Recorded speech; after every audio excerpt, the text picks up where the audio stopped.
Banizon. Government Hall ušao u osmicu.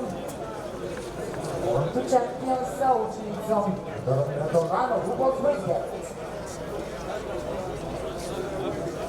S njene leve strane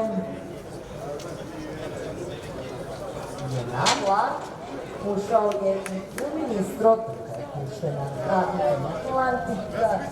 Dodao je na kako Wilmer McLean, ali ovdje ima još 3-4 konjića koji žele tu istu poziciju. To su Verena Storm, koja u svojoj nameri i uspeva. A sa leve strane prišao je Government Call. Skroz polje je Born to Champion.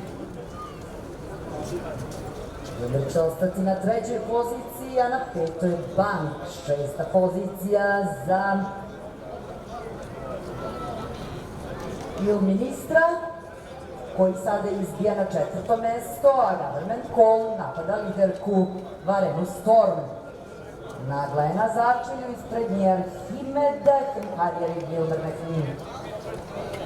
Na trećoj poziciji od pozadnje gde se sada osamostalio Wilmer, na čelu je Government Call, 3-4 dužine prednosti u odnosu na Verenu Storm, 3 dužine pa i ministro, 2 dužine pa Born to Champion, je na sedlu Harrier, priče se i Arhimeda, simultanka Government Call.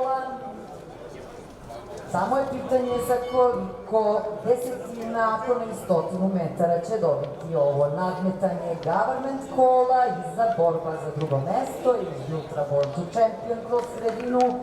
Arhimed će biti drugi, Harrier će ga napasti do samoga kraja, ali on će biti drugi, treća pozicija Harrier, četvrta pozicija za Born to Championa, peta za Wilmera McLeana, šesta pozicija za Banka, sedma za ministra.